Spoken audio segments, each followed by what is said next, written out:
This video is made for medical students as a part of their syllabus. We do not suggest you to take any kind of medicine without proper prescription or any suggestion of medical practitioner. The information provided here is adopted from the product we used. Our motive is to clear the concept of medical student for the betterment of their academic qualification. Note, self-medication is always hazardous. Do not take any medicine without the proper guideline and prescription of any of the medical practitioner. Hello friend, welcome to the channel pharmacy dictionary. आज हम जिस syrup को लेकर के आए हैं, ये syrup है आपका ग्रिलिंक्टस एल। थोड़ा सा ध्यान देने की आवश्यकता है। ग्रिलिंक्टस के ऊपर हमने ऑलरेडी 2 वीडियो अपलोड किए हैं, लेकिन वो ग्रिलिंक्टस और ये वाले ग्रिलिंक्टस में अंतर है। अलग अलग कलर के ग्रिलिंक्टस मैंने आपको दिखाए थे। एक ब्लू कलर के पैकेट में था, एक आपको रेड कलर में मिला, और ये आप देख सकते हैं इसमें थोड़ा सा येलोविश कलर का है आपका ग्रिलिंक्टस एल। एक ग्रिलिंक्टस प्लेन था, एक ग्रिलिंक्टस में आप बीएम देखे थे, अब एक ग्रिलिंक्टस में आप यहाँ पे एल देख रहे हैं। तो इन सब का मतलब मैं ऑलरेडी समझा चुका हूँ पहले के पार्ट्स में, तो आप चाहें तो पिछले ग्रिलिंक्टस की वीडियोस देख सकते हैं अपने कॉन्सेप्ट को क्लियर करने के लिए। ये वीडियो किसी भी तरीके से आपके पर्सनल यूज़ के लिए नहीं है, सो इन वीडियो को देख करके मेडिकामेंट यूज़ ना करें। ये फार्मेसी या दूसरे अन्य मेडिकल स्टूडेंट के पर्पज से है, उनके सिलेबस के अकॉर्डिंगली है। चलिए बात करते हैं आज के ड्रग के बारे में। ये जो ग्रिलिंक्टस एल है, ये ब्रांड नेम है और इसका जो एक्टिव कॉन्स्टिट्यूएंट है वो केवल एक मात्र है यहाँ पे, वह आपका लेवोक्लोपेरास्टिन, और इसके साथ इसमें जो एक टैग लाइन जुड़ा हुआ है वह आपका फेंडिजोएट, जो कि इसके सॉल्युबिलिटी और बायोबिलिटी के इन्हेंसमेंट के पॉइंट ऑफ व्यू से इंपॉर्टेंट है। This is oral suspension. अब हम बात कर लेते हैं इनके इंडिकेशन के बारे में। ये कब और क्यों यूज़ किया जाता है, कैसे यूज़ करना है वो मैं नहीं बताऊंगा, कितना यूज़ करना है वो भी हम डिस्कस नहीं करते हैं।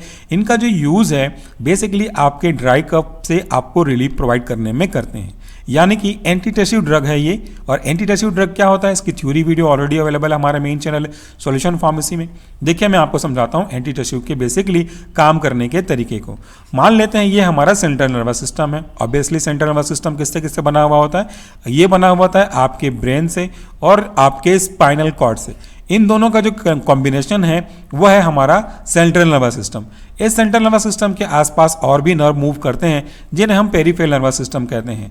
ये जो पेरिफेरल नर्वस सिस्टम है वो हमारे बॉडी के पार्ट्स में से आपके मैसेज को, नर्व को, इंपल्स को, सेंसेशन को लेकर के ब्रेन तक ड्रॉप करने का काम करता है, और ब्रेन उसके अगेंस्ट में क्या एक्शन लेना है, क्या रिस्पॉन्स, क्या रिएक्शन करना है वो उनको आदेश देता है। तो ये हमारे नर्व सिस्टम के अफेक्ट में पड़ते हैं। तो अगर किसी व्यक्ति को किसी भी कारण से, कारण पे हम डिस्कस नहीं करेंगे, उनके थ्रोट पे, ये मान लेते हैं कोई व्यक्ति है तो इनके इस थ्रोट पे किसी तरह का इरिटेशन हो रहा है, जैसे इस तरीके से जो इरिटेट हो रहे हैं, उनके पीछे कारण होता है इरिटेंट। ये इरिटेंट माइक्रो ऑर्गेनिज्म भी हो सकते हैं, ये इरिटेंट आपके जो बात ज़्यादा करने की वजह से सूख गया हो गला उसकी वजह से भी हो सकते हैं, कुछ चीज़ें फंस गई हों उसकी वजह से भी होती हैं, कॉमन कोल्ड के पहले के जो सिम्टम नज़र आते हैं वो भी हो सकते हैं। सो रीज़न कोई भी हो, ये इरिटेंट आपके ब्रेन में टॉप करते रहते हैं। दैट मीन्स ये इन्फॉर्म करते हैं कि समथिंग इज इरिटेटिंग, वो आपके लिए सही नहीं है, प्लीज़ डू समथिंग। तो उसके अगेंस्ट में हम टस्क करते हैं, जिसको हम लोग बोल रहे हैं इस तरीके की एक्टिविटी। तो वो क्या करता है, वो हमारे ब्रेन को मैसेज भेज करके टस्क करवाता है। सो ये अगर 1-2 बार हो तो हमारे लिए अच्छी बात है, प्रोटेक्टिव मैकेनिज्म काम करता है, वार्निंग इन्फॉर्मेशन करता है। बट इसका जो लेवल है वो थोड़ा हाई हो जाए तो फिर वो प्रॉब्लम करेगा, वो कन्वर्ट हो जाएगा ड्राई परसिस्टेंट कफ में। तो वो उसको हमारे लिए दिक्कत करेगी, अनकंफर्टेबल कॉज करेगा, हमको उसको अब सप्रेस करना होगा। सो ऐसे एजेंट जो इसी तरह के ड्राई कफ को, टस्क को सप्रेस करने का काम करते हैं, that is simply known as antitussive agent. अब इनके काम करने का जो प्रिंसिपल है, मेन पॉइंट है, वो क्या कहता है, देखिए ये है हमारा ब्रेन। इस ब्रेन की भी कुछ ना कुछ थ्रेशोल्ड होती है, यानी कि एक कैपेसिटी होती है कि अगर इतने लेवल तक कुछ भी आता है तो मैं उसको सह लूंगा, इससे ज़्यादा ऊपर होता है तो वो मेरे सहनशीलता से बाहर होगा, और अगर ऐसा हुआ तो मेरे को रिस्पॉन्स करना पड़ेगा। सो मान लेते हैं, जैसा कि हम अपना एग्जांपल ले लें पहले, फिर मैं इसको एक्सप्लेन करूंगा। मान लेते हैं किसी ने मुझे 4 बार कोई गलत शब्द बोला, तो मेरी कैपेसिटी है 5 बार सह लूंगा, ठीक है 5 बार मैं सह लूंगा, उससे ज़्यादा नहीं। तो किसी ने अगर 4 बार बोला तो छोड़ गया, वो बच गया। लेकिन अगर मेरी कैपेसिटी 5 बार है और 5वें बार के बाद 6वां बार उसने कुछ किया तो मुझे कुछ ना कुछ रिस्पॉन्स करना पड़ेगा। सो इसके इसमें उसका नुकसान होगा, लेकिन अगर मैं चाहता नहीं कि उसका नुकसान हो या मेरा नुकसान हो तो मुझे क्या करना होगा, मेरी कैपेसिटी को, मेरी थ्रेशोल्ड कैपेसिटी को बढ़ानी होगी।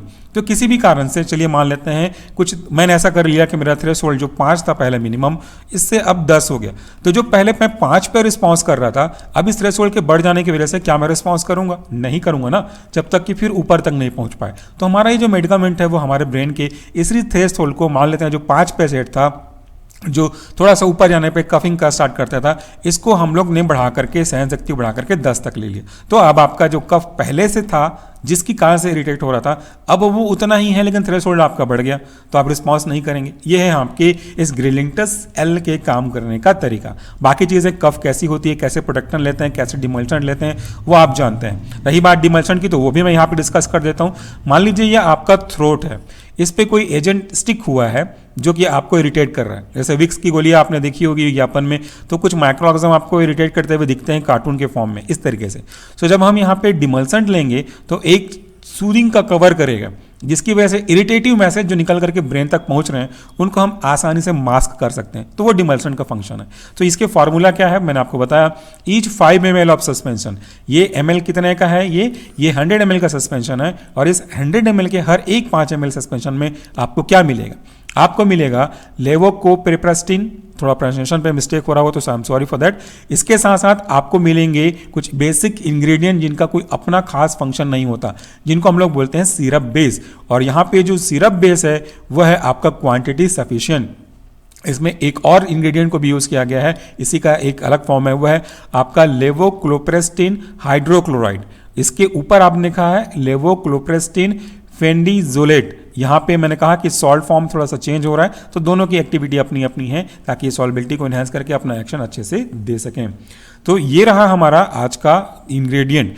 इसको और अच्छे से देखना है तो आपको यहाँ पे मैं जूम करके भी बता रहा हूँ, यहाँ से आप देख सकते हैं।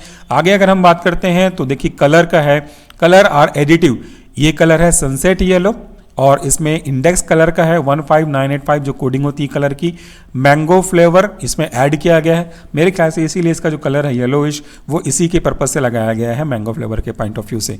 सो डोज के बारे में बात करें तो this is schedule H category का ड्रग, तो इसको बिना किसी प्रिस्क्रिप्शन के रजिस्टर्ड मेडिकल प्रैक्टिशनर के द्वारा ही डिस्पेंस किया जाना चाहिए। इसके लिए आपको प्रिस्क्रिप्शन की आवश्यकता होगी। तो अगर आप ये ड्रग परचेस करते हैं तो आपको आपके डॉक्टर के सजेस्ट करने के बाद ही उनके डोज को प्रीफर करना चाहिए। Keep out of the reach of children. बाकी इसका batch number, manufacturing date, expiry date दिया हुआ है। इसका प्राइस है 107 रुपये 37 पैसे। So friend, this is all for the day. Thank you very much for watching this video. नमस्कार, and please do not take self medication, और किसी भी तरह के सिरप को यूज करने से पहले उनको एक बार अच्छे से शेक कर लें ताकि वो इजीली सोलेबल होकर आपको यूनिफॉर्म डोजेस को रूप में दे सकें। थैंक यू, नमस्कार, टेक केयर।